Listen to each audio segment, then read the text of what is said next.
And now, our feature presentation. To infinity and beyond! My name's Bond. James Bond. That'll do, Payne. Bad boys, what you gonna do? Show you with the box. What was in the box? Damn! Ew! Get off of me! Ugh, as if. A lot of people go to college for 7 years. I know. They're called doctors. Houston, we have a problem. Welcome in. Welcome in. Welcome everybody into 52/1995. Hopefully all your commercials have ended by now, but welcome in. It's a live movie conversation podcast where we dive deep into the movies of 1995. I am your host, Cody, and I'm thrilled to be joined this week by my fantastic co-host, last seen storming the fields in Scotland when we did Braveheart not too long ago. As a floating horse. For those tuning in for the first time, we are so glad that you're here. If you are not here for the first time, welcome back. Every week, 52 of them to be exact, we explore a different film from 1995. Whether it's a classic hit or a quirky gem, we dive into the year's important releases, discuss them in detail, and then chat with the guest about their thoughts and experiences with the movie, and then maybe, see what they've been listening to, see what they've been watching, see what they've been reading. Maybe it's something good that we can all enjoy. We usually do these on a monthly themed basis. This month's theme is called Boys to Men. Kind of goes with the 90s theme a little bit. And today's movie of choice is Major Payne. So, Steven, welcome in again. Have you seen the film that we're talking about today? I have. I feel like I saw it several times growing up. It's definitely one of the movies that my dad quoted a lot after he saw it. And that I definitely think about when people get injured. Oh yeah, yes, that is like the one thing. Like I remember a lot of the one-liners from this movie, but really, I hadn't seen it in 20 years. And when's the last time you saw it? Yeah, I didn't remember. It's been 20 years for me too, and I didn't remember much but the one-liners. So, definitely excited to kind of talk about those for sure. But also the rest of the movie. So I'm interested to talk to you about it because, sometimes we agree, sometimes we disagree. I'm interested to see what you think. Yeah, with these movies that we're doing this particular month, some of them are, things that we have seen in the past that we really fell in love with. Like last week when I talked with Spencer about Billy Madison.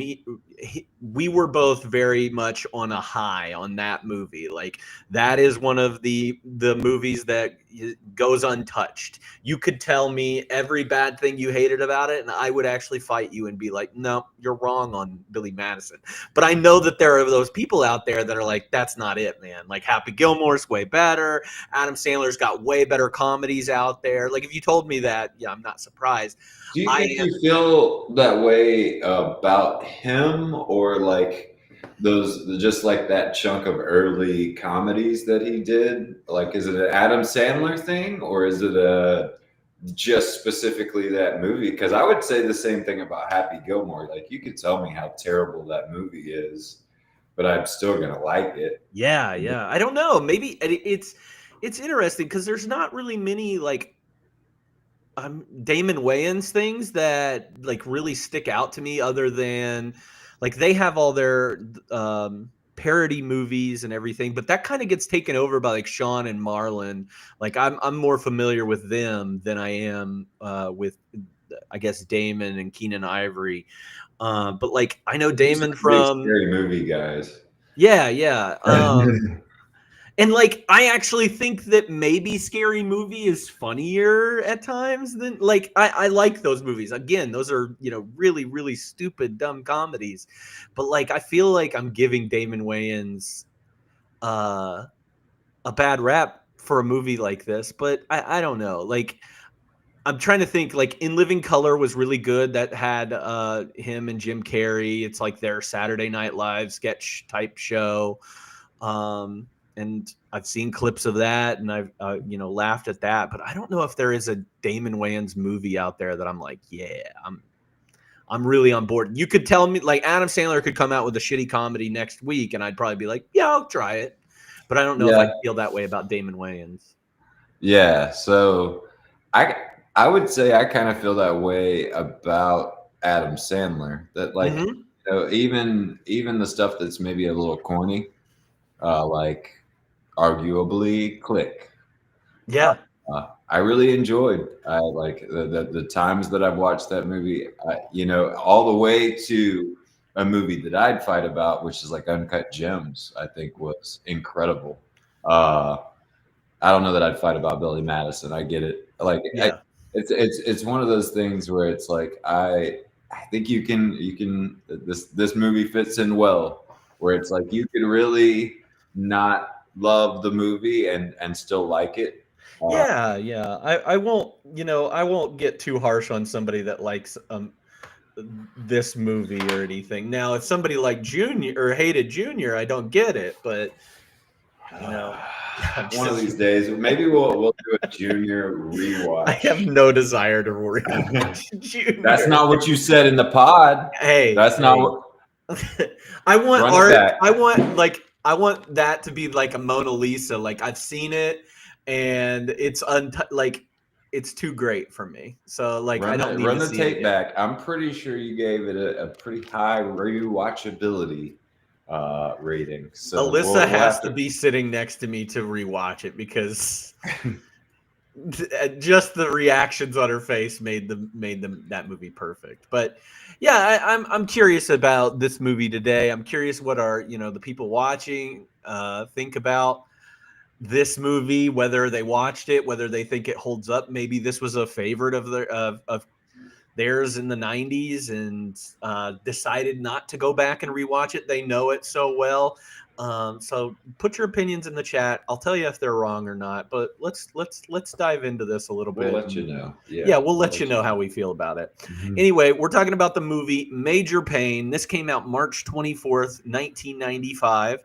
It was directed by Dennis the Menace director, Nick Castle. A little fun fact about Nick Castle is he's also the actor behind Michael Myers in the Halloween movies, the OG Halloween movies, and then even the newer ones was played by this man, Nick Castle. So a little fun fact, he was friends with Carpenter. This movie was written by Dean Lorey, Gary Rosen, and Damon Wayans, and it's based on an actual movie. This is a remake, essentially, of a movie, a 1955 comedy starring Charlton Heston called The Private War of Major Benson. Now, I did not go back and watch the 1955 comedy, The Private War of Major Benson, but from whatever that description on Wikipedia says, it's pretty similar, which is hilarious. The few clips I saw of it, it was definitely that time's version. You know, I think a much more 90s version for sure. I want to see a 2025 version of this because there's no way. There's no way. It's one of those things. Yeah, it's one of those things like The Office, you know, like after its time, could you do it? You know, could you do it again and get away with it? Yeah, probably not. Probably not. And that's not, that's just society growing. We're all it's good, but we'll definitely talk about that more for sure. Yeah. This movie's cast stars Damon Wayans, that we mentioned, as Major, Benson, Winifred, Payne. Karen Parsons, that a lot of you may be familiar with her work on The Fresh Prince of Bel-Air as Hillary, but she plays Emily Walburn in this movie.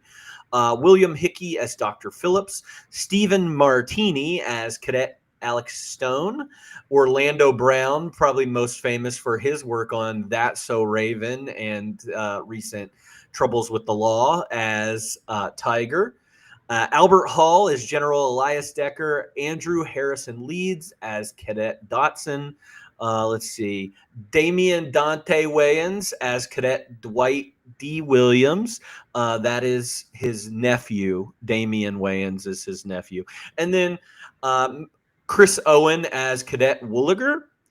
He is probably better known to a lot of people as Sherman, as the Shermanator from the American Pie franchise. He always pops up. I watched, he's in one of our bonus episode movies, Angus, but he popped up in the mid to late 90s as a nerdy redheaded kid with big ears, and he just kind of sticks out. You know him. Man, he had his run for sure. Yeah, I bet he's doing fine now. He hopefully had some good people in his corner making good financial decisions for him, and he's probably okay. We're hoping. Anyway, the synopsis for this movie is as follows. Major Benson Payne lives, breathes, and sleeps war. But after being honorably discharged from the Marines due to a lack of wars, Payne, the natural-born killer, has absolutely no idea how to cope in everyday civilian life. Fortunately, before he completely breaks down, Payne finds his way back into a military capacity at Madison Preparatory School, leading a group of misfit JROTC students who don't want to be led. Whipping these kids into shape might be his toughest battle yet. This movie had a budget of $30 million and a box office return of $29 million. So no real profit, domestically for this movie. I'm sure it did fine on VHS sales. I'm sure it did fine on DVD sales. But yeah, didn't make any of its money back in the theaters. And might be because of the critics. Rotten Tomatoes has this at 29%, IMDb at 6.3, and Letterboxd at 2.9. Although Roger Ebert really liked this movie. He gave it 3 out of 4 stars. Crazy. He said, although the plot of the movie is a familiar formula, the dialogue and performances are not. It's smart, funny job of poking fun at all those movies where sadistic drill instructors terrorize. It's a smart, funny job of poking fun of all those movies with the sadistic drill instructors terrorizing their green recruits. 3 out of 4 stars. Interesting. I would not guess that. No, I wouldn't have either. I would not have either. Now, Mick LaSalle of the San Francisco Chronicle gave it 1 out of 4 stars and said, perhaps Wayne thinks that a funny voice is the same as creating a character, but a movie demands more than a sketch does, and an element that could conceivably play as halfway amusing in a 5-minute skit can become, by turns, annoying, insufferable, and ultimately numbing over the course of a feature-length film. Yow! Yeah, that was pretty that's scathing. So this movie comes with no legacy. There were no awards, there are no remakes, there are no franchises to speak of for this movie. So Steven, let's break it down. Let's talk about some of the standout scenes that make this movie memorable. Yeah, let's do it. Wow, what a review. That's one of the more, like, I've watched most episodes, and that's a nasty one. I feel like you have been on for another nasty one too. I can't remember what episode it was, but I feel like you've had another one where you've almost had a similar reaction. Man, what a direct shot at Damon there to start with. So just calling out his comedy chops right there. Yeah, I don't know that I can disagree a whole lot though. So let's get into it. What kind of first scene did you put down? Because this to me was a lot like Braveheart, where you can almost like bullet point this movie in 4 or 5 scenes, and that's pretty much all there is to it. Yeah, I kind of agree with you. I think it's like meeting the cadets is like that's what I've got. The number one. Meeting the boys, as I've like I think the only thing we're jumping past is them establishing him as kind of like a military guy, a very, enjoys killing military guy, and then that he is getting fired from the military, doesn't make it as a police officer, and then ends up as a JROTC officer. Like that can be covered really fast, and I think that's probably the first 15-20 minutes of the movie. Yeah, and it's a short movie too. It's an hour and a half, Yeah. unlike Braveheart, which is 3 hours long. So we're getting half a movie here. The only thing I'll say about the first 15 minutes is that I think it sets a tone that we don't always get throughout the Wayans brothers. We've talked about this before, are known for doing those like parody type films, like the scary movies. I'm gonna get you, sucker.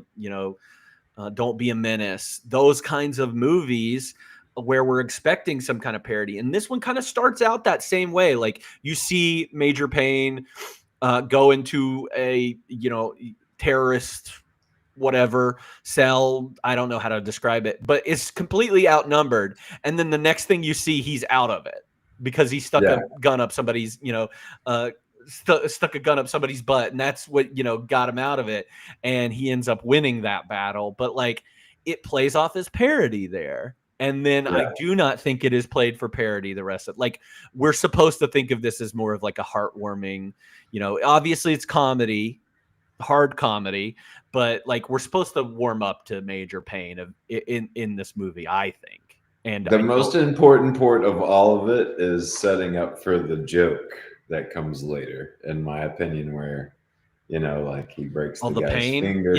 He breaks the guy's finger, so then when he meets the kids, we're set up for that joke. That's one of the most crucial parts, besides like he's a hard ass military guy that can get his way out of impossible situations. He's the Tom Cruise here.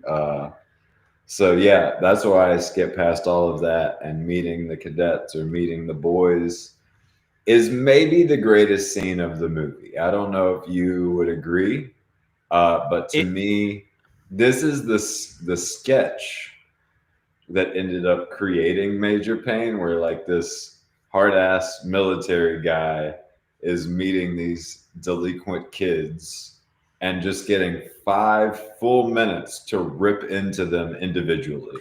Yeah. Which I think is one of the most enjoyable parts of the entire thing.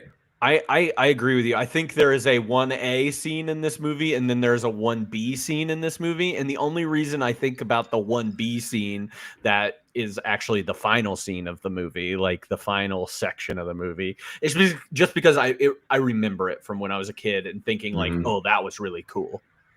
Yeah. But I think probably a lot of our quotes are going to come from that section. Like there's so many iconic quotes when he's just getting to rip into the kids individually. And I think like there's a lot of room there to make a lot of jokes where you got this situation, just a bunch of different kids and different physical shape and different sizes and different ages. And you can just say whatever you want at them, I think is a pretty comedic situation. So I don't know that, I would say the greatest scene of the movie is, but it created a lot of iconic quotes. But other than that, I didn't hit like maybe I thought it would. Other parts of the movie I think hit harder, even though that one was the like longest, best scene. Yeah. I agree with you. So like that's where my name comes from, and that's one of the quotes from this movie that I remember growing up, like me. I was constantly talking about, one tubby. So yeah, we get, you get your fat kid, you get your Opie kid, you get your you get the black kid that thinks he's going to be cool with Major Payne because they're both black, and he's cutting up on the side. You get the cool guy. You You know, get the that cool shows guy. up in a tie-dyed shirt that's like, yeah, I don't like the outfit, Major, you know, like with the surfer bro. Yeah. Do you think he looks like somebody?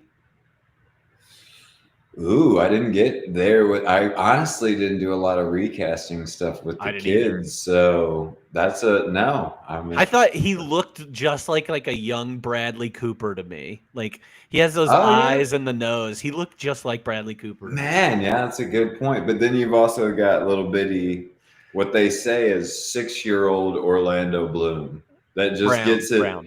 Brown, excuse me, yeah, gets it as tough as the surfer guy. You know, like it gets it as direct and as makes this kid pee his pants.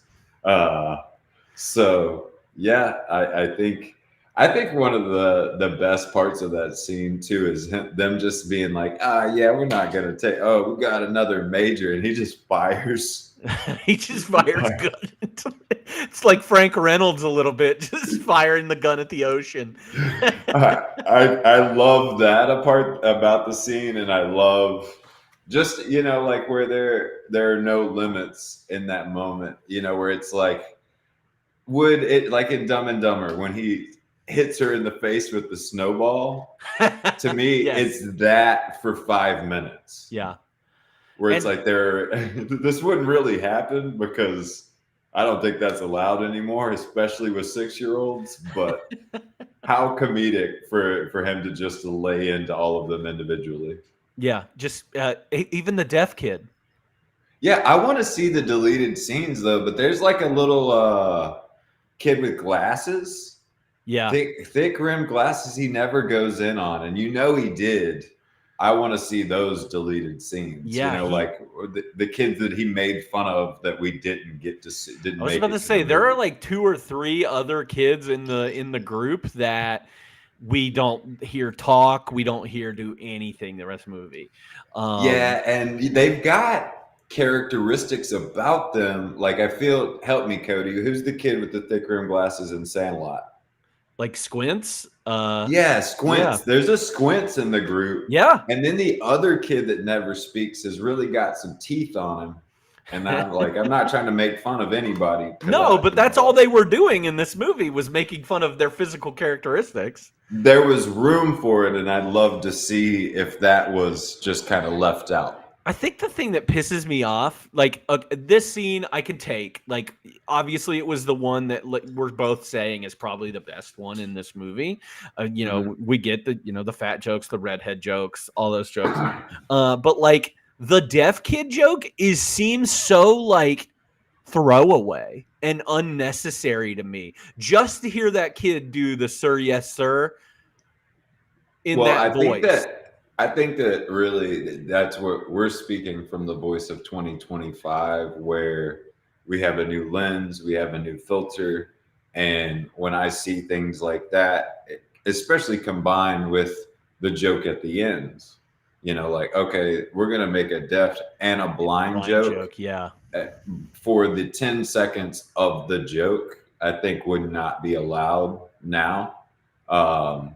I think that's the kind of shit that would get cut out. Like, yo, you're gonna piss off a lot of people. Yeah. Because it's not cool. And I think you and I, but like definitely the deaf. Like I think the blind joke plays a little bit better because of the dog.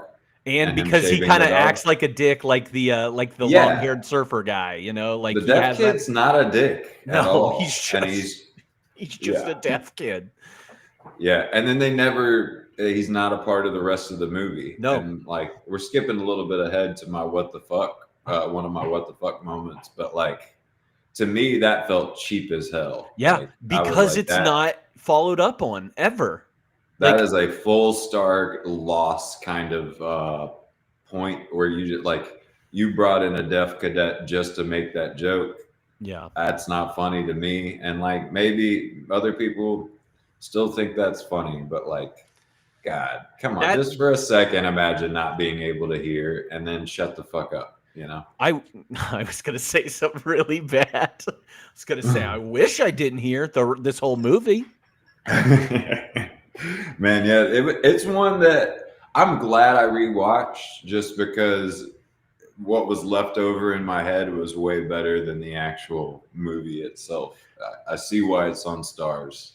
I think that this is a good example. This movie is a great example of like comedy aging and us aging with it. Like, so like in 1995, you were what, 10 years old? I'm 8 years old. We probably watched it a little bit later than 95 too. We probably, and watch it, remember quoting it as teenagers and things like that. But like, that's the level of comedy that we're getting here, is about, 10 to 14-year-old boy humor. Yeah. Well, and I think this is the funniest movie in the world if you're 10 to 14 years old in 1995, Well, and I think there's levels, and a movie like this, and I would say this is more of a bottom tier, whereas Billy Madison is more of a middle tier, and then makes me appreciate Dumb and Dumber for the masterpiece that it is, because there are just things that age well because they were conscious of it at the time. I think, like, I don't think we're ever going to reach a year where they're like, hey, man, stop making jokes about parakeets that are missing their heads. Yeah. I hope we don't ever get there. It was just Jim Carrey and Jeff Daniels. The more I learned about that movie, the more I appreciate it as maybe one of the masterpieces of comedy that will get in our lifetimes, because there wasn't some bullshit story they were pushing. Mm-hmm. It was too absurd. It's so absurd that the only heartfelt moment that you get is between them. Yes, that's which true. Makes sense. Like in this movie, they're pushing the kids. Billy Madison some too. There's just too many freaking kids in those movies for it to be as good as Dumb and Dumber. Yeah.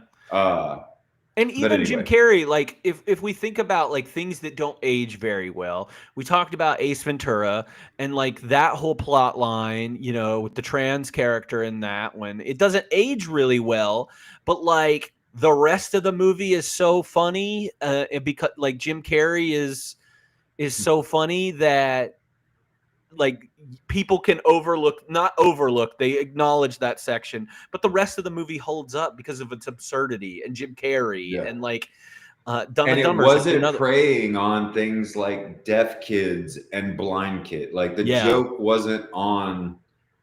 And maybe I'm missing. Maybe like there may be a part of Dumb and Dumber that I don't remember that is more offensive now than I can recall. But man, like that. But the fact that you can't think of it right away, it tells you something. Like that movie still holds up in the pantheon of comedies because of it. And they could have bypassed that in this movie by keeping the deaf kid a part of the movie.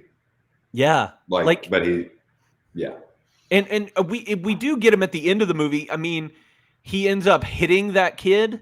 He ends up starting. No, I think it's him. I think he just sees that this guy like tripped him and just goes over. I think it's him. You're right. The guy that punches Dotson in the face? Yes. Yeah. Man, yeah, and that may be something I missed. It seems like they focus on the mouthy kid kind of for the rest of the movie a lot more. And maybe we do get him at the end, but I think he should have been a part throughout. Like, if that's going to be a joke at the beginning, make him a part of the movie. Yeah. I do agree. I think you're spot on with that. We also saw what keeping Orlando Brown as a main part of the movie did to him. So maybe he's better off. Orlando Brown, man. What an adorable child, though. Yeah, and poor, like, it's crazy. He's such a young age in this movie. I would imagine it's like the Olsen twins on Full House. Mm-hmm. Like, how do you direct a kid that young? And when you're like, hey, be sad. And he's bottom lip, like, I can, in one breath, I can be very critical, but it's also like, find me a 6-year-old that does it better. Yeah. I guess. So Petey was blind, but like they didn't make fun of Petey for being blind. He just happened to be blind, and that was the joke is different in that it's so it's not much punching more, down. Exactly. It's so much more subtle. Like to me, it's the later on implication that like he was ashamed for selling his bird to a blind kid and was trying to hide it, versus this like nail on the head joke just to get a deaf kid to say something that maybe was funnier in the 90s to me, but not funny to me now. Not now. Yeah. Which is the unfortunate part of this, is being the best side part of the movie, is that that's unfortunately in there. Well, and in the best scene to set a tone like that, like to kind of, that was towards the end of it. I was like, man, this is hilarious. But to kind of end off on that, it was like, man, this is cheap. That was a super cheap throwaway insult. Yeah, it didn't really work, but I did like this scene. I do too. And then of course you get the reaction you would expect from a bunch of kids, right? It's like, man, this guy is a douchebag. Let's get rid of him. Yeah. And so they put laxatives in his cupcake and try to take a picture with him as a pedophile with a kid in a dress. Wild.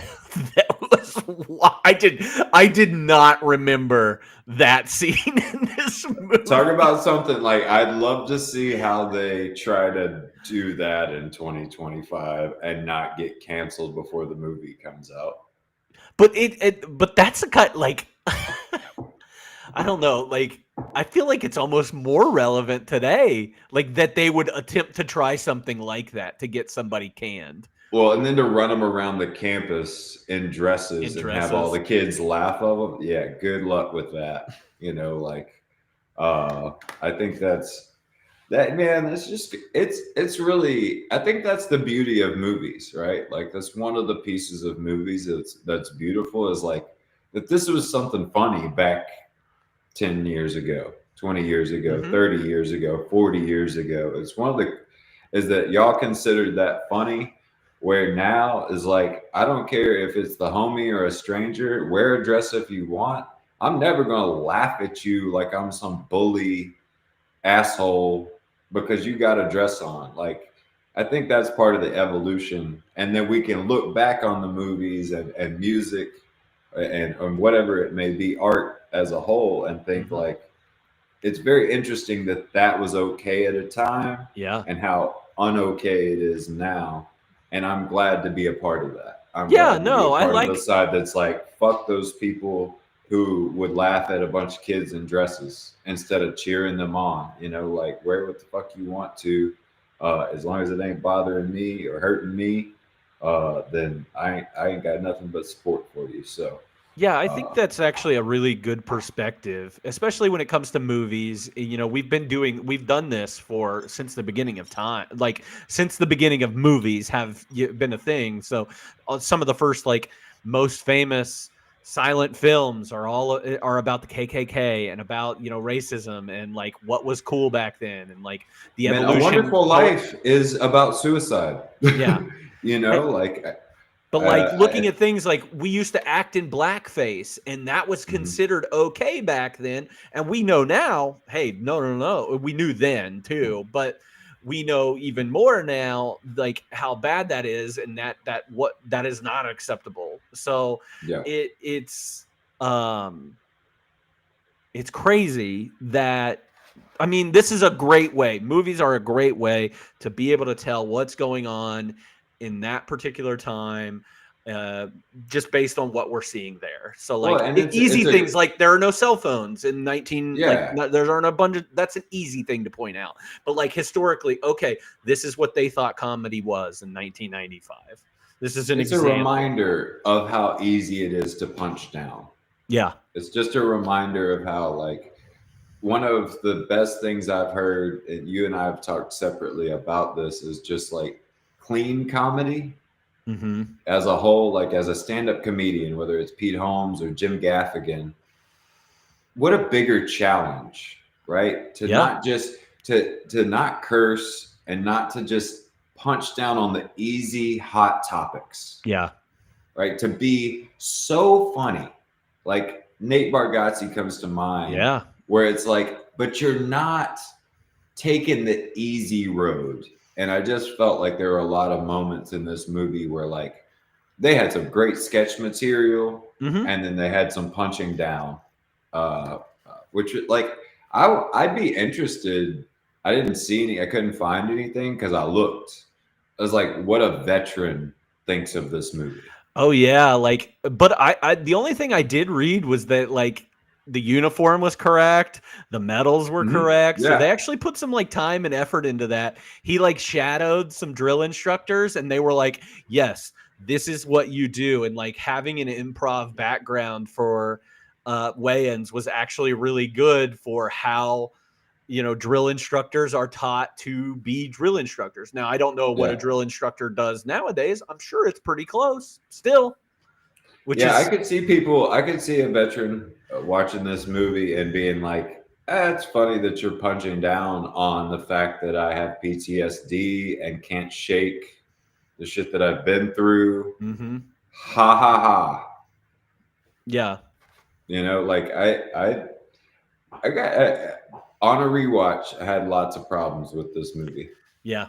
It's not perfect, but that's what we do. Like that's one of the things I like about doing these movies from 30 years ago is that we do get to go back on some of the ones that were our favorites because we were the appropriate age and those, and be like, this one really doesn't hold up, and I'm okay never not watching this ever again. Which makes you appreciate the ones that do. That's right.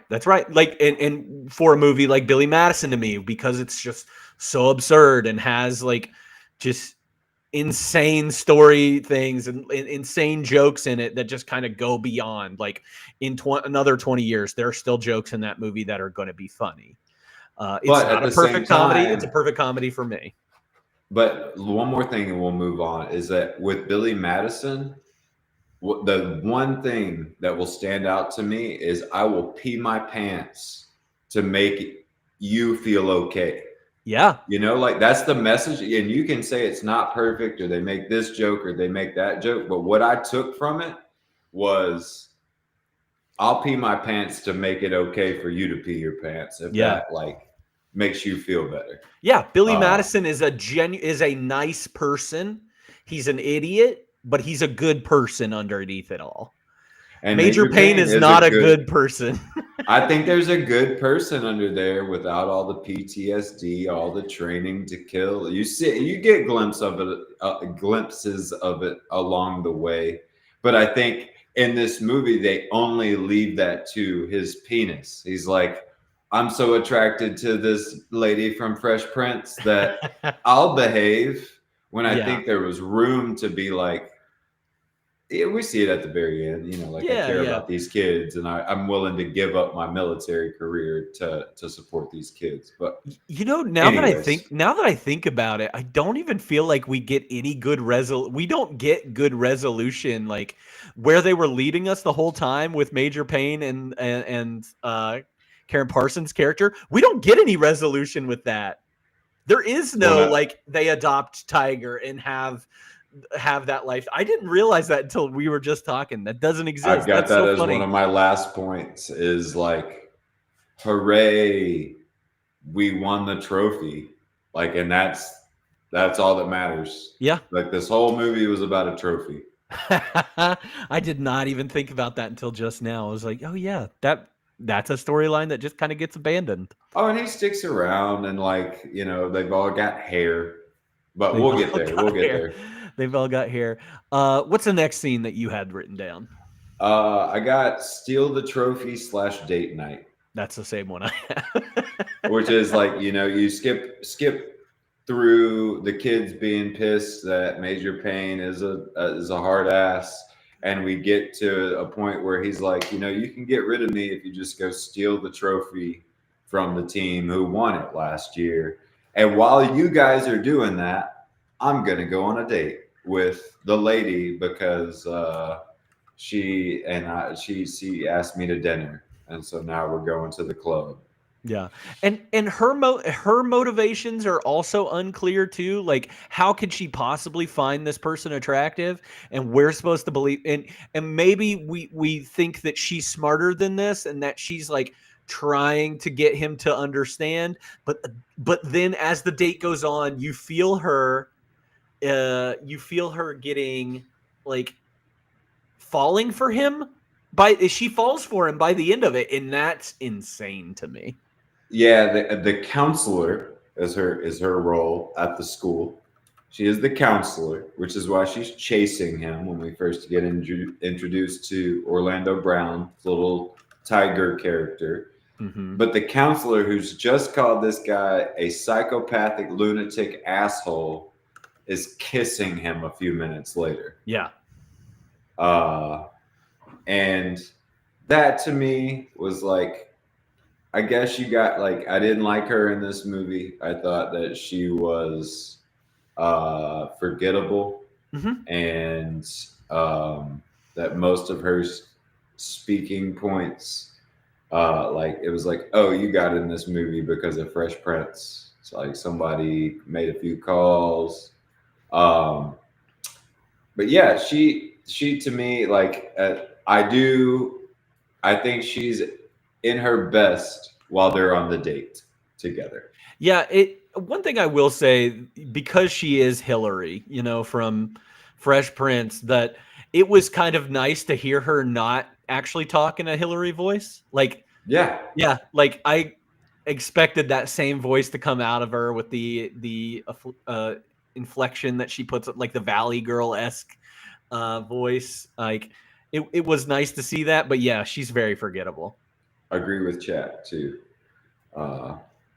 Like, could have been played by anybody. Oh yeah, it's the same as the character from Billy Madison. Like, it wasn't, it was Hillary from Fresh Prince, like you say, without the Valley Girl accent in this movie. Like, nothing she did that I feel like stood out at all. Besides, kind of her interaction with him on date night, I think was cool because we get the iconic scene of him, like, with no warning at all, just having all the dance moves. Just the best dance moves ever. The best dance moves. He does the robot. I did say, when I turned to it, I said, that's a pretty good robot. Like, and really well, like 10 times better than I can do the robot. Yeah. I will say that I disagree with Chat just a little bit on the she's like the exact same character as the chick from Billy Madison because of something that we pointed out earlier. Yes, Billy is an idiot, but he's not, like, he knows he's an idiot and he's trying to change himself, and he's actually, caring. We see him go from, being silly, drinking all the time, but caring, peeing his pants for some, for that little boy who also peed his pants so that he doesn't feel excluded or anything. The difference there is you can actually see Billy changing. Major Payne does not change. Well, and that makes her a little different than him. She's allowed to fall for him a little bit more than Hillary is to fall for Major Payne. Major Payne just directs his craziness in the right place for once. Yeah. Right? Like, that's the next scene I have is Parents' Day. His stepdad for Cadet Stone shows up. And, like, come on, man. Like, I know they're shitty. I work with shitty parents. Yeah. But, like, showing up to Parents' Day drunk is pretty far-fetched. And then that whole scene seems really forced because it is a necessary twist and plot turn for the cadets to like him. Yes. And that was another thing that came off to me as just, like, corny as hell. You got one of the biggest actors in the movie, right? Yeah. What's his name? Ironside? Michael Ironside, yeah. Yeah, is huge. As soon as I saw him, I was like, yeah, he's been in everything. He plays the bad guy in, like, tons of action movies. Like, yeah, he is that guy. like he just the request to salute him because clearly he's been in the military. It just all felt so forced. Yeah. So forced. And maybe a bad drunk. Yeah. No, and that's what I'm saying. Like, what is this movie trying to be? Is it trying to be a parody? Or is it trying to be a straight comedy? Or is it trying to be a movie about a man changing and earning the respect of his cadets? Because we get all three of them here, and I don't think any of them are related to each other. Like, nothing meshes well together in this movie. And when I would argue, like, again, and not to bring, I knew I was going to bring up Dumb and Dumber too much during this. Oh because no, bring it up. Their careers are like similar because obviously Jim Carrey's a superstar, but they both started here. Maybe if you counted quotable, most people know these lines, similar numbers. Mm-hmm. But a way better movie with Dumb and Dumber. It's just like, I think seeing movies like this again really bring out that like there can be a lot of great one-liners and it be a poor movie as a whole still, whereas there can be a lot of great one-liners and it could be rooted in that in a way that drives the story versus like trying to bring in things that I feel like just didn't work. But yeah, I so far we're in agreement on pretty much everything. Yeah, that scene just seems in out of nowhere. And then what else you got? What your next scene? Is it the final drill? The games / train or no train. Yeah. Like, you know, he gets the opportunity to go back to the military and go to Bosnia because his special services are needed, or he can stay back for the games. Oh yeah, and he set up the kids for the trophy steal. You know, like was like, yeah, go steal this trophy, but I'm gonna call them and tell them you're coming to steal the trophy. I mean, like he's just. There's very little redemption for Major Payne besides, I don't know if I want to go to Bosnia. Yeah, like I don't think I want to kill anymore. That's the whole. These kids have softened me up. They've softened me up too much. I like this, and I want to make more young men just like me. I do like the scene of him sitting at the train station and seeing. That was funny. Yes, that was a funny bit. Yes, that's also one of my music moments. I'd be interested if you know what that's from, but we'll get to that later. Yeah. Yeah, I thought that was good, but I don't know that him like showing up and convincing the judges that even though they assaulted a bunch, like they just started a giant fight. They should still be able to compete, and then everything from that point on is just bad. Yeah, like the last 30 minutes of the movie to me is just like it feels like an afterthought. They were like, well, you know, they'll do the drill thing and they'll like do the dance and they'll really impress the judges, and then they'll win and that'll be the end of the movie. But like when they got to that, we're like, okay, but what if we make it like kind of like a hip hop drill? See, but that's what I remember the most from this movie is the opening scene, the cadet scene, and then this hip hop drill thing, which is very like reminiscent of like Sister Act 2. Okay. Because I'm Whoopi Goldberg here, and I'm gonna make these people, these uptight church singing songs, part of this conservative thing. And yeah, I'm like gonna make it's the same thing. Edgy. It's the same thing. I'm gonna make it edgy and cool. Pitch Perfect does this. It just happens to be like singing competitions most of all, but it's very much of that same genre. Like, man, and take not these to skip ahead, kids and. Not to skip ahead again to the ridiculous and what the fuck moments, but like I recently, I've been watching more movies. I've been trying to rate them on my own criteria. And right now on my list, Little Miss Sunshine is the number one movie as far as that I've rewatched and really enjoy. But one of the only reasons it's not a perfect movie in my mind is the same reason, the feeling that I got in the moment in Little Miss Sunshine when she's doing the dance at the end. Yeah. That I couldn't help but feel like this goes on too long. And maybe it's just like 10, 20, 30 seconds too long, but like I don't think y'all are trying to make me uncomfortable right now, and I'm uncomfortable. And I felt the same way with 6-year-old Orlando Brown. That scene of him like pelvic thrusting and doing the Michael Jackson stuff was somebody around that, like, or in the editing room, like, maybe like 10, let's cut 10, 20 seconds off of that, because it's a lot of weird dancing for a young child. Yeah, and I think because of the time period that it is, and Michael Jackson's still a relevant dancer and mimicking those moves, and especially after seeing Major Payne do those moves in the dance club, that's what we're supposed to get from that. I think it's adorable. I didn't get that. I think it's kind of cute. I didn't get that at all. I didn't get any correlation between like what Major Payne was doing in the club and what he was doing at the games. But I think also kind of like we talked about with Mel Gibson, it's like I've seen what happened to this guy.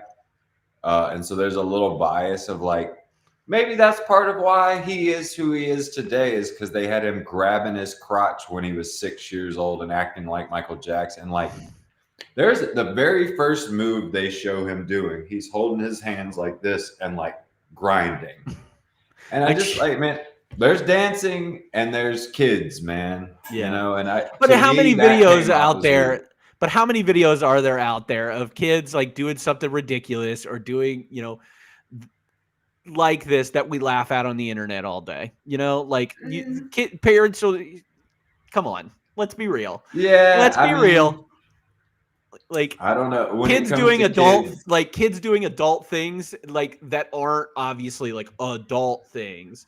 We find like people find funny. They post them on the internet all the time. Like, it's not. It reminds me of the whole beauty pageant thing with the Little Miss I get what you're Sunshine, saying. I get what you're saying. where it's like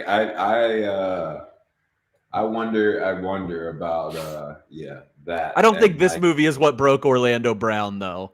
I think him being a Disney Channel kid and probably all the years after Disney Channel, if he didn't already get screwed up by Disney Channel stuff. So, I don't know, man. Because look at all those Disney kids, man. A bunch of old white dudes being like, "Here, just do it like this." Like, but you got to think about how those things came about, and like maybe that kid, or like as a kid, he already knew that move, and because I mean, look, like, okay, wild things. Let me give you a great example. Let's talk about like Role Models. Okay, Role Models, super funny movie. Stars that little kid Ronnie. And Ronnie's cursing, and Ronnie's saying some filthy stuff, and Ronnie's talking about boobies, and we're laughing and laughing and laughing. What's the difference? I think there's a difference between like the age, even still. Like Orlando Brown in this movie is a much younger kid than Ronnie in Step Brothers to me. So a few years is all we're talking about. No, like 11 and 12 versus what they say in the movie is 6. I don't know how old he was when this was filmed, but he looks 6. I think he is 6. That's first grade, my dude. But I'm saying it's like we laugh at Ronnie. We're okay with Ronnie saying things that he's doing at 10, 11 years old. Like, you are either hard on one all the way, or you I just don't feel like you can be nitpicky about it. Like, I think there's a difference between acting sexual at a I think 6, he's dancing. 7. Yeah, which I mean, like maybe I'm just turning into an old white guy where it's like, yeah, I don't think anybody should be teaching a 6-year-old how to pelvic thrust. Maybe I'm just a bad guy for Look that. at video games. There are kids that are playing video games that are doing teabagging, that are doing all these things that they see in the video game. Like even in the most childish video games, there are offensive dances and things like How that. many Like, people do you think were on staff for that shot alone of him dancing? Seeing a child dance, like. Yeah, there's a difference between somebody filming themselves dance and there being a bunch of grown folks around filming a kid dance. I'm sure his parents were there because they were pretty serious You about. think so? Yeah, in the 100%, state his that parents have Orlando to be Brown there. is there. I think your parents have to be there for a You might child want to to watch be that. filmed. You might want to watch that Nickelodeon documentary, my friend. Okay, then I mean, it's major freaking Payne. Like, yeah, but quiet on the set, it's Drake and Josh. Okay. I mean, we can agree to disagree that I think it's weird. Hey, for okay, a bunch of you're grown fine. men, for a bunch of grown men to be filming a kid dancing like that. I think it's an overreaction, but that's fine. I also said the same thing about one of my favorite movies, which is Little Miss Sunshine. I'm not saying that anybody did anything wrong, just saying that it made me feel uncomfortable. And that's okay. It made you uncomfortable, and that is perfectly that's fine. okay. Yeah, you're allowed to be uncomfortable. All right, who steals the show? Major Payne. I think, or I wrote that I put Alex or Tiger because I thought, Cadet Dotson was pretty good too. He was like really squealy and like kind of brown nosing throughout, and then he switches over and transfers to the like competing Wellington team. It seemed out of nowhere still though. Like Yeah, again, it seemed like the maybe that common was theme with this movie is like, we're just gonna throw a curveball here. Yeah, it seemed like maybe a deleted scene or something that they like showed him transferring and that got cut because of bad editing. But I do think that kid, Adam Leeds, who's in an episode of It's Always Sunny, was where I was immediately when I saw him, I was like, I recognize him from something when he's older. And it was only It's Always Sunny. He's in the episode where Frank is like running with another gang and like trying to do the same old plots that he missed, like the underage drinking plot. Mm-hmm. He's trying to do it with like a new gang, and Adam Leeds is like the Dennis of the gang. But okay, I did. It's funny that you looked into Andrew Leeds because I did the same thing. Like I was like, or whatever his name is. I don't know if it's Andrew or not, but like I went back because I was like, I gotta know what this kid's voice, like I gotta know what adult version of this guy sounds like because his poor, puberty voice is on this full display for this movie. And I was like, he sounds like he smoked a pack a day for, from the beginning of, birth to now. And it's just his poor puberty because he doesn't sound anything like it now. I looked up he was going through it. That man was going through the early stages of puberty, and they were like, all right, we need you to yell in every scene that you're in. And so his poor little voice is like, come on, you guys. And he's like, yeah, let's get him. Yeah, he's but like he plays a good, like, I couldn't help but think like, he's kind of the villain, the unspoken villain of this movie, because he's like kissing Major Payne's ass as soon as he shows up, and then helps pay for the money for the biker, but then the next thing you know, he's on like the opposing team.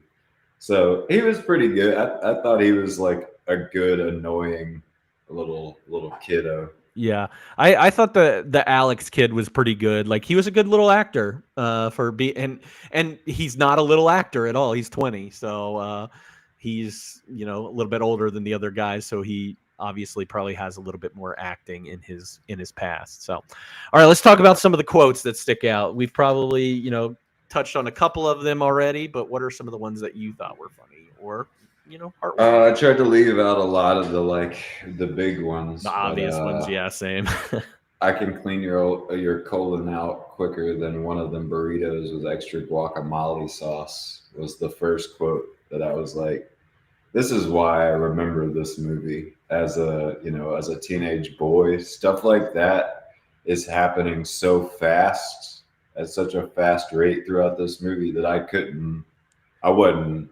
This is maybe one of the first movies that was like an constant barrage of like quotable things as a teenage boy. Where that's at least the way I heard it this rewatch, where it was like, man, this is a teenage boy.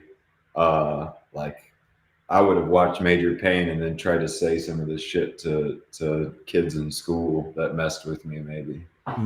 Yeah, I think similarly, I tried to find things that I didn't know the first time around. Like one of my quotes is, because I didn't hear it in any of the, what are you looking at, ass eyes? Man, I wrote down ass eyes because I was like, man, I haven't seen this movie in 20 years, and it's a shame that since I did see it, I've never called anybody ass eyes. Which is so fun. Is it just because he has really brown eyes? What does it mean? What does Who it knows? mean? Ass eyes is very funny, and I'm going to use that. That's actually one I'll take on, you know? Yeah. Like, that's a really, I'm glad you wrote it down too. I what love else? When he's trying not to get fired. It's like, gotta be somebody needs some killing. And the guy from fucking Rookie of the Year, Robin Boozer. Yeah, he's the coach. He's like, Rowan he finally says his name right at the end, but he's like, sorry, Major, there's no one left. You killed them all. You just killed them all. If only, you killed them. You know? And somebody needs some killing, right? Nope, you've killed everybody. If only. That's what this world needs is Major Payne to bring world peace. The military to be like, hey, I think we're done. Mission accomplished. Bush was Mission right. Accomplished. Yeah. Let's see. I didn't catch this, I guess, is when he's talking about rhyming and he's like, I can rhyme too. 1, don't you feel dumb? 2, look at you. 3, don't you ever make jokes about me behind my back or else I'll stomp you into the ground. That one got me. I actually laughed at that one. Yeah. I like when he's meeting the boys for the first time and little Tiger is like, I gotta go to the bathroom. And he's like, hold it. And he's like, no, I really got to go. He says, I said hold it or I'll break that thing off and kick it around on the ground. Which is funny. Say it to a person that's 15. But when I was like, hey, we just watched Braveheart a few weeks ago. They cut his shit off and kicked it around and apparently burned it in front of him. So Major Payne would have been a good fit for Braveheart. That is a good pairing for this movie. Yeah. One of the supposedly heartwarming parts of this movie is when he goes up to Tiger's bedroom and just fires a gun into the closet and says if he's still in there, he ain't happy. I remember that in the trailer. I remember that in the movie, that scene. So I like that. Which I saw somebody say that was like maybe a Michael Myers kind of call, like a shout out to Michael Myers as there being a boogeyman in the closet. Oh, that's fun. Okay. Yeah. That's fun. Another cool thing is I saw that now what we have here is a failure to communicate is a line from Cool Hand Luke. Mm-hmm. I didn't know that, which is, man, like the couple that my dad that was one of them. You want me to show you a little trick to take your mind off that pain? Here, give me your hand now. You might feel a little pressure. Was something the your name today, the one tubby. Man, just iconic lines that I've heard my life in other places, but one that I had forgotten is when he tells Tiger at one point, he's just like, get on out of my face before I pick you up and toss you out the window. He says some pretty ruthless things to Tiger. Whenever he's like peeking around the corner, whenever he had told the counselor lady, he's like peeking around the corner and he says something to him about like pee brain or something like that, and relating to him peeing his pants. I was like, damn, like Yeah. What's up, Mr. Peabody? Mr. Peabody. Yeah, that was Yeah. really good. No, I think out of all of them, though, the one I quote like to this day, I've quoted probably within the last few years is the you want me to give you something to take your mind off that pain. Yep. Killing is my business, ladies, and business is good. His like the way he pronounces the voice. I get what the reviewer was saying because the voice is so good that it does kind of create the character. And so I would argue a little bit against that the voice itself does create Major Payne, because who talks like that, you know? Yeah. But it's like his laugh is almost quotable. He. That's another thing my dad would do, is just the slow laugh. Man, something I didn't write down exactly what he said. They're getting out of the car after date night, and he's like, and that was the first time I ever saw somebody's cavity explode. Boom. And that it was the first time I got a guy to evacuate his bowels at the same time. Like, and then she kisses him after that. Yeah, like the rapid fire of him just like injecting the army stories is great. I love you want sympathy? Look in the dictionary between shit and syphilis. That's where you'll find my sympathy. I did like that one. I did like, if anybody, that's a good retort. Like, I like that one a lot. What you were doing when we talked in the last couple of days, when you were asking me if I watched it. Chug it. The little engine that could. And I think that is when I do agree with the reviewer, where I was like, all right, I'm over the voice now. Like, I'm over it. Because it would catch like, and they overdid. It's like they forced the laughing thing in a lot more, like towards the end of the movie, where he was doing the he. Yeah, and I was just like, okay. The first couple times it was kind of funny, but let's. I think one of my favorite moments if it's just like a moment in the movie that I think is the best, is because the whole time, did I give you permission to sneeze? Opie is a good one. I love his face. Shermanator. Yeah, when the Shermanator like sneezes, he like looks over and like smiles real big. You get that Shermanator smile. Oh, hell yeah. The whole time up to this point in the movie, the counselor has or Hillary from Fresh Prince has been able to like disarm Major Payne. Like, every time he comes into contact with her, he's like, oh, I gotta act different. But finally, he's having little Tiger's having a nightmare, and he says, maybe what you need to do is pop your titty out of his mouth and let the boy grow up. Yeah, we haven't even talked about Major Payne being super misogynistic in this movie. Calls her woman every time he speaks to her. Every time. But I love that, like, all of a sudden you get this switch from him where he's like, all right, enough with the pleasantries. I'm not disarmed anymore. And she finally gets the kind of real side of him. Yeah. What else, quotes wise? Anything? I didn't write down that much, so. Man, I love when he's telling him the little engine that could story. This is something I didn't remember and really jumped out at me this time, because it was like, again, we could go back to inappropriate, but this one landed as funny to me, is when he's like, you know, telling the little engine that could story, and she interrupts him and is like, hey, can you come here? And he's like, all right, to be continued. When I come back, I'll tell you what Bubba used as a penis. He's just like, I bet you could make a montage of Orlando Brown's character being like, yeah, like reacting to Major Payne throughout this. Any man that would leave you ought to be monkey stopped and have his brains mailed back to his mother. I see you and your friend Cujo here have a little attitudinal problem, need some readjusting. I'm going to fix that up quick, fast, and in a hurry. That's to the blind kid, right? Yeah, at Yeah. the very end. And I think that's my last one, other than the if he's still in there, he ain't happy. He ain't happy. Yeah. What do you think? What made you laugh the most?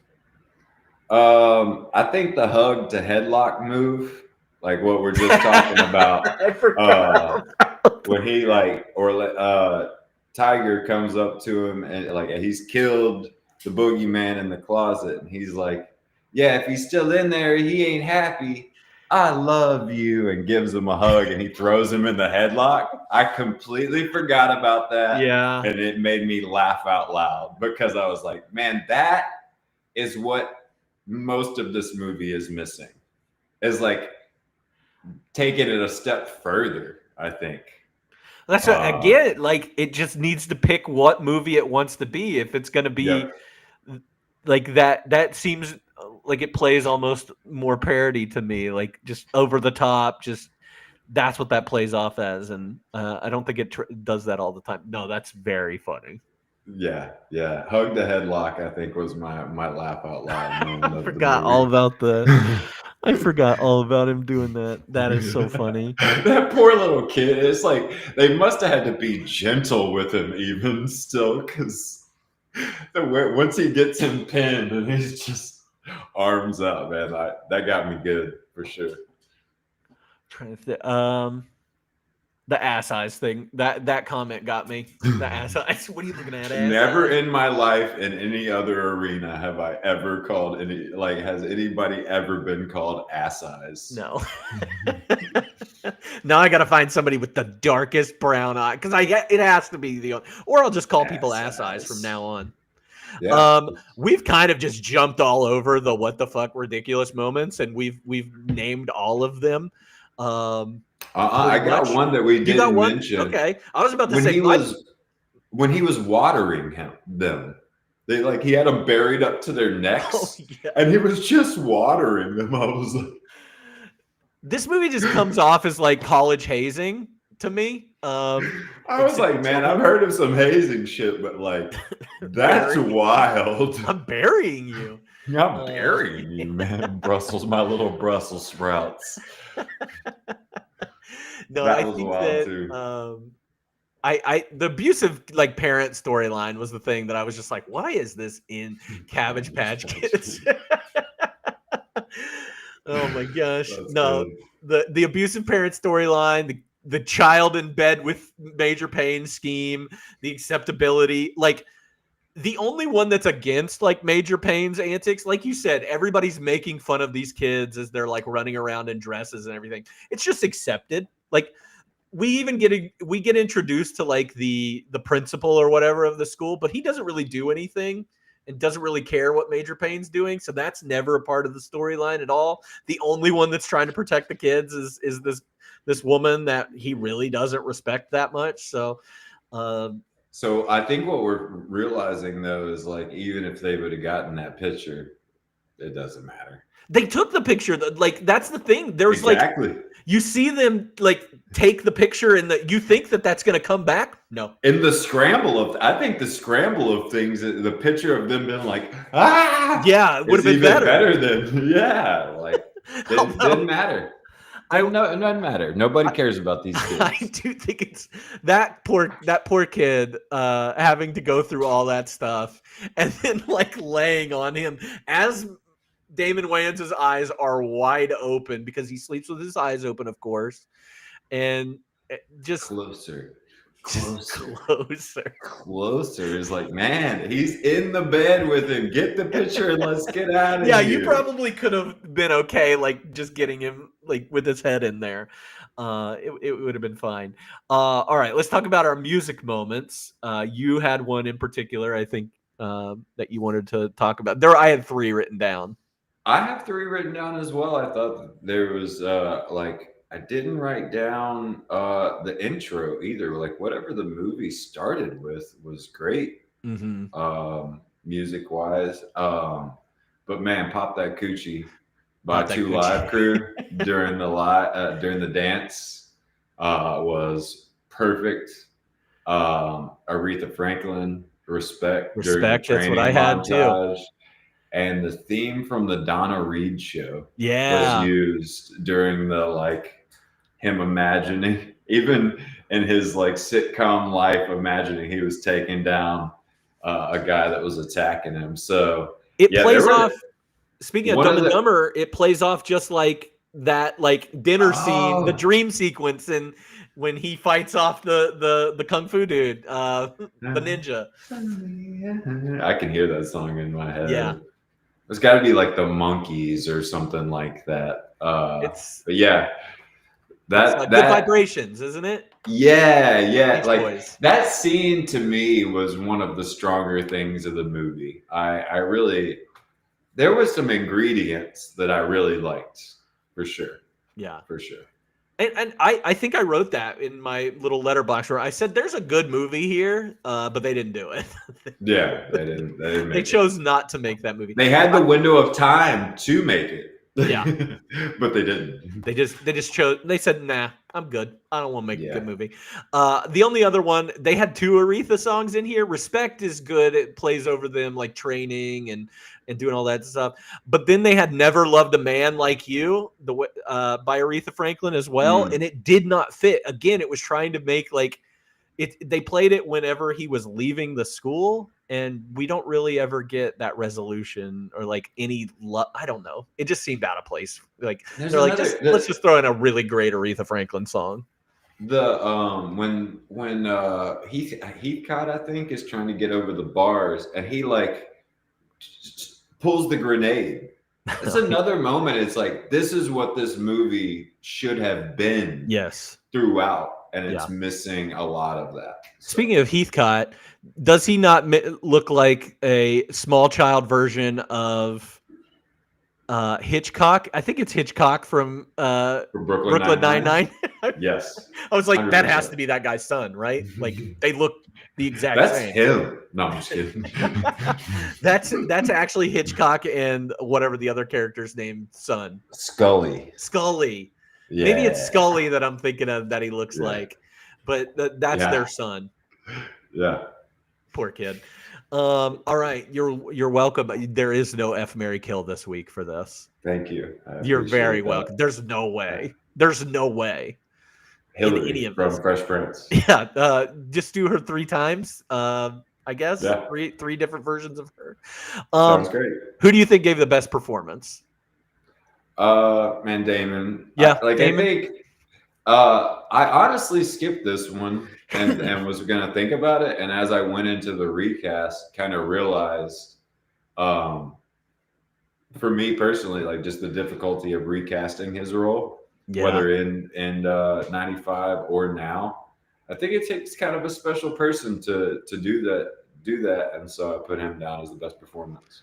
I put the kids. I thought the kids were pretty good for having to go toe to toe with Damon Wayans too. Yeah. And I thought they did a good job. I was never like, these kids suck at acting.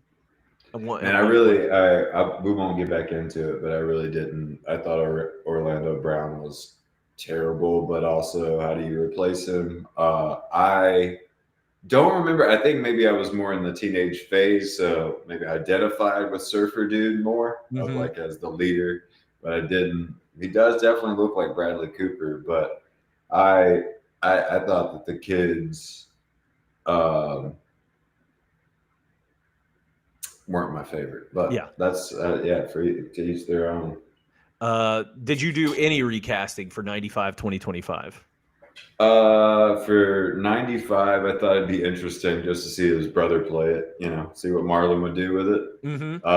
I picked his son, Damon Wayans Jr., for 2025. I did too. I put him down as well. I think Taye Diggs could have done it as well. I think it would have also been interesting to see Mr. Will Smith himself to try to pull off something like that. Now that's a different movie. That's probably the movie that we want. Well, no, not the movie we want. Then we just get Hitch. Yeah, I think we get a Hitch. What was the other one where he played like the drunken superhero? Hancock. Yeah. Hancock. Yeah, like I don't know. Maybe he could have done the drill sergeant. It's hard to see him the same after he smacked Chris Rock. Who knows? It is tough. For the counselor, I feel like anybody could have played it. I would love to see Halle Berry, Regina King, Kerry Washington. During that time, I think would have all been better. Yeah. Yeah, you're right. Anybody could have played that role. Yeah. It is such a nothing role. We talked about that a little bit with Billy Madison with the Miss Vaughn. She could have been played by anybody. I liked who they put in there. Like I liked, I'm glad Hillary was doing a movie. But the fact that I keep referring to her as Hillary tells you that this movie did not do what it should have done or that she wanted to do. So I didn't say her name a lot, like No. she was. I don't think it was supposed to be like if they would have referred to her by her name more. I think maybe it'd have been more memorable. But yeah, another kind of lacking piece to this movie for me. Fun facts. I did not write down a lot of fun facts about this movie. I did put with Damon Wayans Jr. I think maybe Anthony Mackie could do that. It'd be funny to see Anthony Mackie be funny. I think like you have to pick your lane with the movie though. There is a movie here that Anthony Mackie would be great in. Yeah, I think that's the more serious. Yeah. Right. Whereas Will Smith is the more just let's go full blown silly with it. Yeah, Will Smith is in the romantic comedy version of this, and then like somebody like Damon Wayans is the straight comedy, straight like we're not simple. Yeah, I think it also you could have him have a better counterpart, a better counterpart. I would love to see like Keke Palmer. Yeah. Play the counselor or Issa Rae. I almost put down Issa Rae on my. I think they like talk about way more memorable in my mind as adding to the comedy. In maybe places versus just being the like love interest. Yeah, and I think if you put a Keke Palmer or an Issa Rae in there, they're a little bit more like, hey, you can't talk to me like that. Yeah, I like, and that brings a whole new dynamic to it of like you in the misogyny in the remake by having somebody who's like, yeah, you just have Keke or Issa just smack the shit out of him. You might have been in a war, but yeah, what you gonna do now, bro? Any fun facts? Man, we've hit most of them just along the way. I thought it was crazy that they were trying to get Martin Lawrence for this. It does seem completely out of too small. Like you can't have a drill sergeant that short.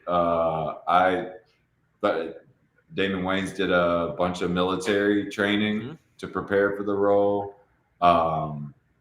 They almost got. They tried to get Leslie Nielsen as the dean. Yeah.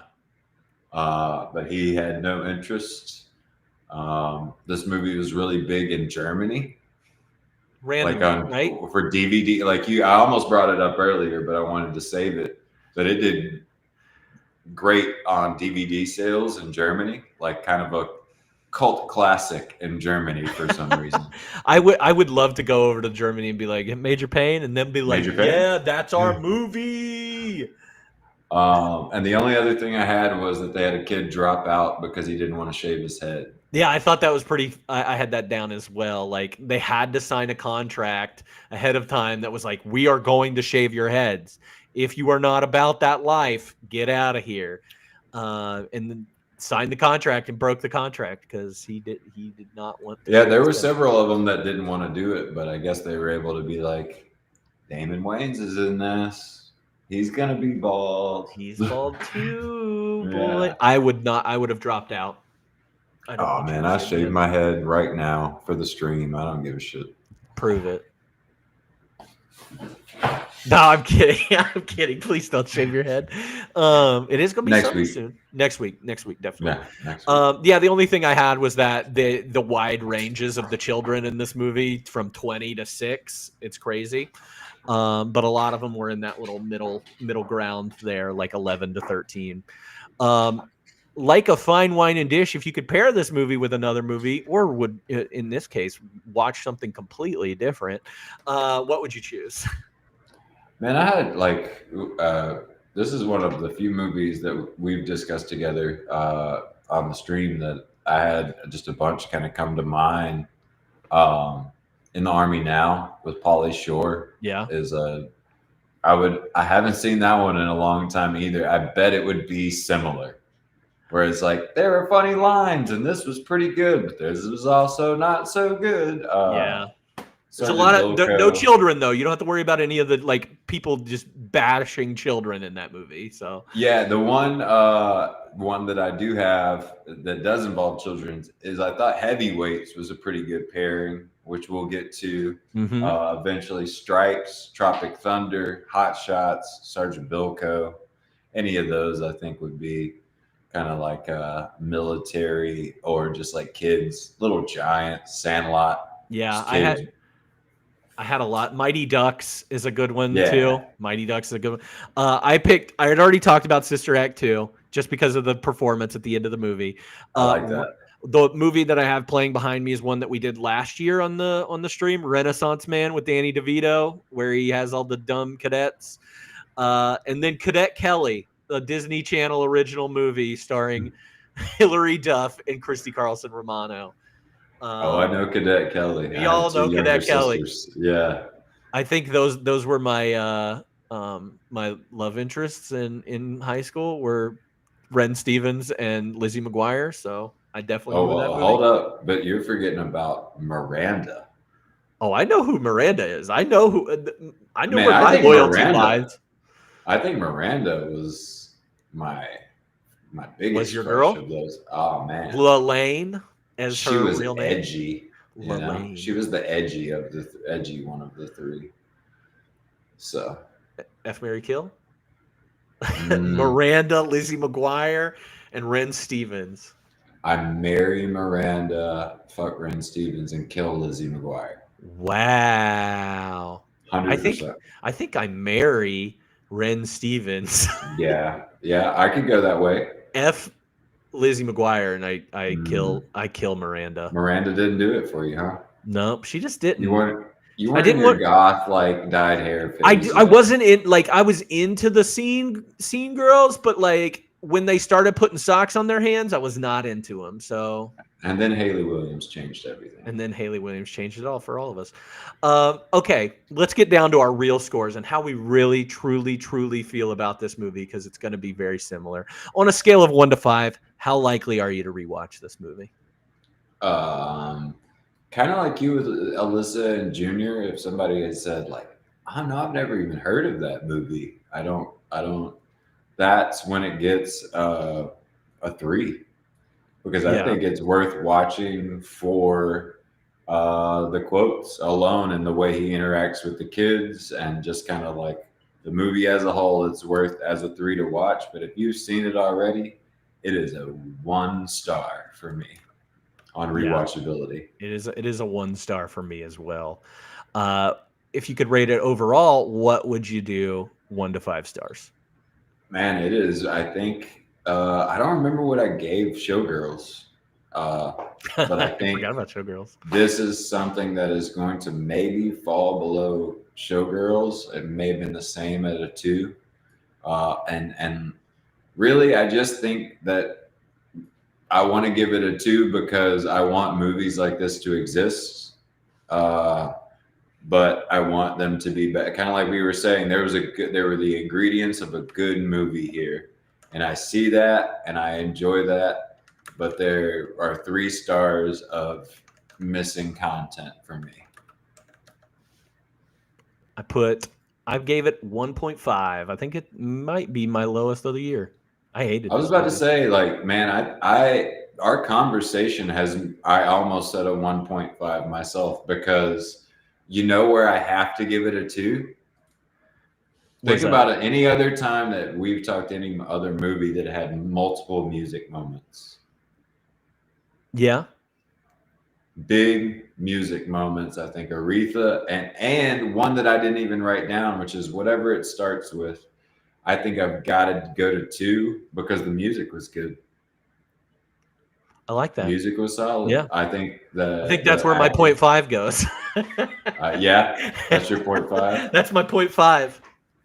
Yeah, man. Anytime you throw Aretha in there, I'm gonna be in. I'm a little disappointed that I don't like this movie as much as I probably did when I was a kid. So I'm a little disappointed in that. I think that's probably why I was so harsh on it, is because I wanted it to be Did funny. you watch it with Alyssa? Yeah. And I was just like, I was not like genuinely like, I knew there were going to be parts in this movie that, you know, especially for somebody that's never watched it before, that would obviously like be like, nope, that's not funny. But I found those things not funny. And I laughed at all the appropriate times that I was supposed to. I just not into it. I would maybe say that I liked Junior more than this movie. Oh, I definitely like Junior more than it's a new bar for, I know you did, but you know, back to our controversy about where Junior actually lies an objective as possible star ratings, you'll get no argument out of me that I think Junior's more enjoyable. I don't know. I think it is. I don't think it's as quotable. You're right on that.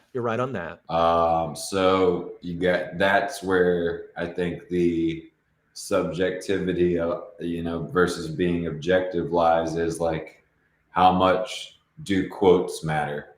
Mm-hmm. Because without the quotes, this movie sucks. Yeah. Our worst movie, I think, that we've watched on the stream. Like, I think I would rather watch Leprechaun over and over and over Man, again. I forgot. I always forget about Leprechaun, but I really do think going into this, I would never think that I was going to put Major Payne down there with, like, for me personally, Junior, Showgirls, and Leprechaun. Like, this was the first one that I was like, man, well, no, let me take that back. There was that bad Robin Williams movie that I was like, that one should never have existed. Like, we shouldn't even have had that on this. And like, this is slightly above that one, but I still kind of wish we did a different movie. As I said with one of my buddies this morning, it's like and you nailed with the review. This feels like a really good sketch. Yeah. They got stretched into a too long 1.5 hour movie. Yeah. I think I was just annoyed. I think that this movie annoyed me more than I anticipated, but that's it. Damon was great as Major Payne, but that's about all you get from it. Yeah. Not a recommended viewing if you were wanting to go back and keep up with us and try and rewatch this movie. Not a recommend. And speaking of recommendations, Stephen, thank you again for being on here. Let's hear what your recent movie or television show or book recommendations are for everybody out there. I know that we did this a couple weeks ago, but maybe you've seen something since then.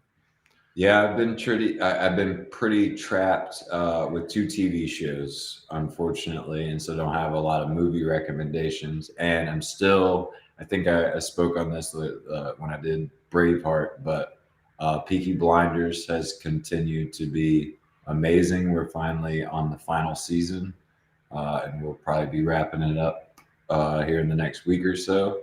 So I can still recommend that, despite it not knowing how it ends. And like we talked about recently, if you're looking for something lighthearted, sitcom level comedy that's a certain level of clean and just fun, Abbott Elementary. When Peaky Blinders is too heavy, we'll turn to Abbott Elementary, and I think we're on season 3 of that. And we really enjoyed it. So I need to catch up with Abbott Elementary. I love Abbott Elementary. So funny, creative. It's like it did what we were talking about. Like, you can't replicate what The Office did nowadays.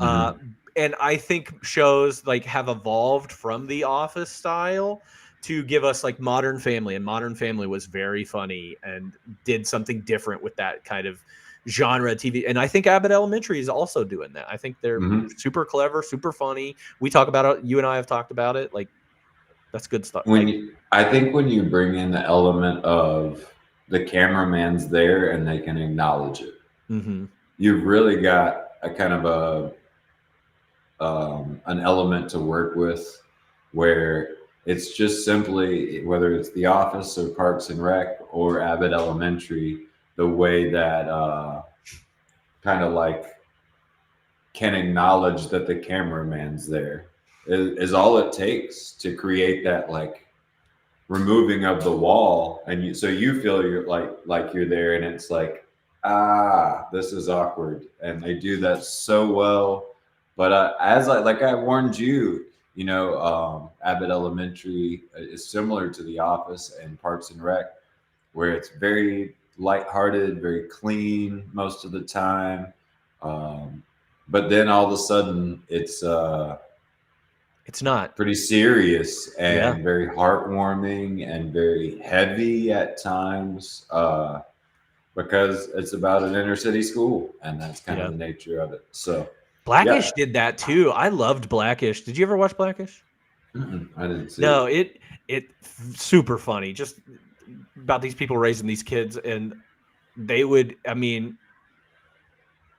just pull on your heartstrings one full episode where it was just like, hey, you're not going to like this in the same way that you used to, but you're going to like it. It's good. Brooklyn Nine-Nine was the Brooklyn same Nine-Nine way. does that too. Very silly, very funny all the way through. And all of a sudden it's like, wait, I love these characters, and they're, like not getting along, or one of them's leaving, and you realize how attached you are. And so, definitely recommend Abbott Elementary. And if you're looking for a little bit more heavy and violent and gory, Peaky Blinders. Peaky fucking Blinders. Peaky, order of the Peaky fucking Blinders. Never seen an episode. Man, Cody, it's one of those ones that like I'll wait to give you the full recommendation when it's over.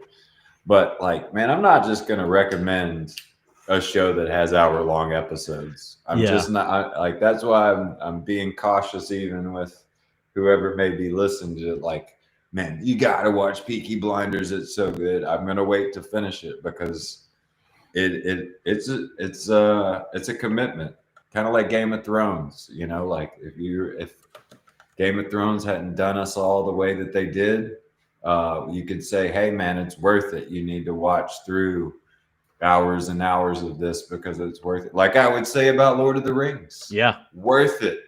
Sit through 9 hours of this because it's worth it. It's worth it. Yeah.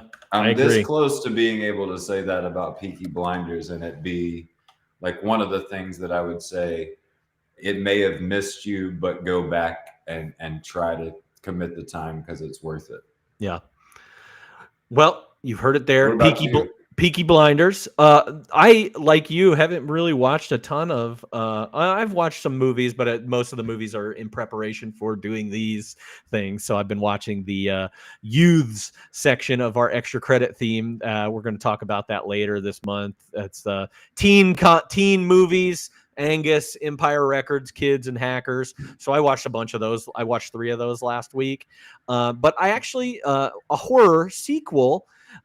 Is one that I watched this past week. If you're into horror, or if you liked Smile or It Follows, is another good example of this. But Smile 2, I watched Smile 2 recently, and honestly, I was really, really impressed with Smile 2. Some of the filmmaking choices in that movie, and like some of the camera positioning and scenes that were shot in a special way, really, really impressed me. And that's some of the stuff you don't typically get with some of these like franchise horror movies, especially if I'm in a sequel. I actually thought this sequel was better than the first one a lot. So Smile 2, Brett, if you're into horror, watch it. Apparently Smile 2 and Sonic 3.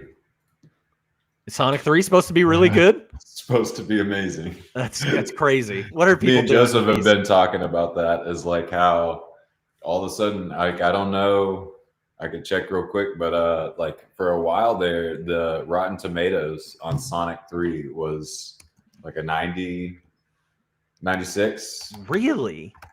That's crazy. I'll have to check. I haven't even watched Sonic 2. I watched Sonic 1 in theaters.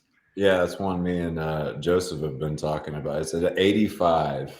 Really? Now. That is crazy. 85 on the tomato meter and 95 on the popcorn meter. Okay, man. Okay, Sonic that's like 3. some Paddington 2 numbers we're seeing there. So if you hear anything today, Smile 2, Sonic 3. Okay. There you go. Do I have to watch Sonic 1 to understand the plot for Sonic 2? Who knows? Who knows?